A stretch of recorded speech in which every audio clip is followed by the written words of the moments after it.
datang ke Indonesia, dia kedip mata nyampe di sini karena wali. Kayak sampean sama saya ke Saudi Arabia 9 jam pakai ini.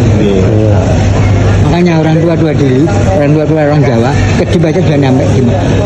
Nggak tahu kan ilmu apa yang dipakai. Soalnya dia tidak pernah bohong. 5 kali 5 25, kita enggak 5 kali 5 21. Loh, yang 4 kemana? Katanya presidennya tidak kelihatan Pak. Gus, siapa presiden yang tidak kelihatan melipat ini? Siapa? Gus Dur. Itu loh, kita itu gitu, jadi angel untuk mau iso sakti. Mbah Soleh, ini namanya Mbah Sonaji, letter S. Sonaji. Jadi makamnya tembok ke tembok, misalnya 9. 1, 2, 3, 4, 6, 9. Gara-gara itu banyak orang Eropa, Amerika ke sini. Saya bagian mana? Sebab di dunia mati 2 kali kan? Ini 9 kali. Jadi tidak percaya, uang diambil, paspor diambil, berangkat ke sini. Kalau saya ke Eropa jual rumah. Iya, persiwatan bukan? Yang bening.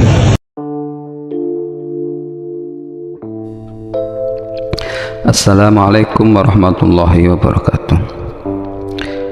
Inilah kisah Mbah Soleh yang meninggal 9 kali 9 makam. Masjid Ampel tak asing lagi bagi para warga muslim Indonesia, khususnya Surabaya. Masjid peninggalan Sunan Ampel itu jadi pusat penyebaran Islam kala itu, karena sudah dibangun pada zaman Sunan Ampel. Tak heran jika masjid ini diposisikan sebagai salah satu masjid tertua di Indonesia. Banyak cerita unik yang melekat pada masjid ini. Selain cerita Mbah Bolong yang bisa melihat Ka'bah hanya dengan melubangi pengimaman masjid tersebut, ada juga kisah Mbah Soleh tukang sapu masjid yang meninggal 9 kali 9 makam yang terletak di samping Masjid Ampel pun kesemuanya merupakan Mbah Soleh. Dikisahkan bahwa selain sebagai santri Sunan Ampel yang taat dan setia, Mbah Soleh merupakan santri yang rajin. Di antara murid-murid Sunan Ampel hanyalah Mbah Soleh yang mempunyai peristiwa misteri yang terkenal, yaitu mengalami mati sampai 9 kali, sehingga kuburannya pun 9 juga banyaknya.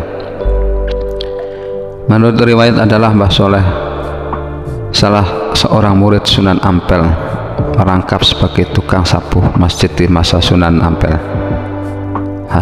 Hasil kerjanya memang memuaskan bagi Sunan Ampel dan semua orang. Apabila menyapu lantai masjid sangat bersih sekali, sehingga yang sujud tanpa sajadah lagi tidak merasa ada debunya.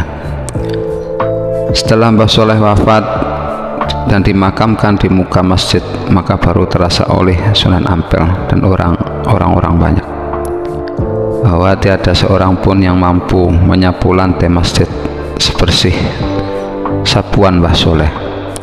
Lebih-lebih para santri tidak bisa secara rutin menyapunya, akibatnya keadaan masjid sering nampak kotor.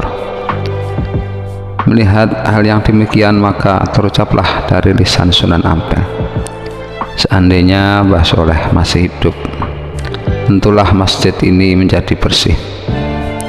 Tiba-tiba saja pengimaman nampak Mbah Soleh sedang menyapu. Lantai masjid pun menjadi bersih kembali dan semua orang merasa keheranan setelah melihat Mbah Soleh hidup kembali. Setelah beberapa bulan kemudian, Mbah Soleh wafat lagi dan dimakamkan di sebelah timur berdampingan dengan makamnya yang pertama.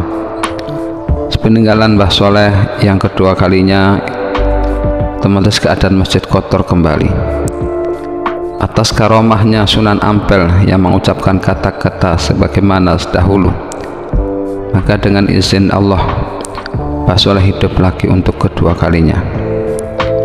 Demikianlah kejadian Mbah Soleh sampai beberapa kali wafat dan hidup kembali. Setelah kuburannya Mbah Soleh genap 8 buah, Sunan Ampel telah tiba saat kewafatannya. Setelah beberapa sepeninggal Sunan Ampel, Mbah Soleh pun wafat kembali, sehingga kuburannya Mbah Soleh sebanyak 9 kuburan, dan kuburan yang akhir berada di ujung paling timur. Demikianlah kisah Mbah Soleh, dan selanjutnya marilah kita melihat riwayat Mbah Son Haji. Juga sebagai murid Sunan Ampel adalah Mbah Son Haji yang lebih terkenal dengan sebutan Mbah Bolong, mempunyai kisah dan keistimewaan tersendiri. Telah diriwayatkan sewaktu pembangunan Masjid Agung Sunan Ampel, Mbah Son Haji mendapat tugas untuk mengatur letak pengimaman masjid itu. Setelah pembangunan masjid selesai, banyak orang yang meragukan hasil kerja Mbah Son Haji. Maka ditanyakan, adakah pengimaman itu benar-benar menghadap kiblat? Tanpa menjawab sepatah kata pun, Mbah Son Haji melubangi dinding pengimaman yang sebelah barat dan kemudian berkata, lihatlah sendiri, nanti kalian akan tahu pengimaman ini sudah menghadap ke kiblat atau belum.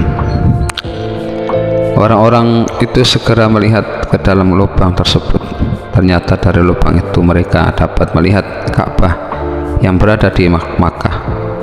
Saitulah mereka tidak berani meremehkan dan mengerti bahwa Mbah Son Haji adalah seorang yang mempunyai keromahan dan kemudian mendapat sebutan Mbah Bolong. Itulah kisah Mbah Soleh dan Mbah Bolong. Mudah-mudahan bermanfaat bagi kita semuanya. Amin amin ya rabbal alamin. Wassalamualaikum warahmatullahi wabarakatuh.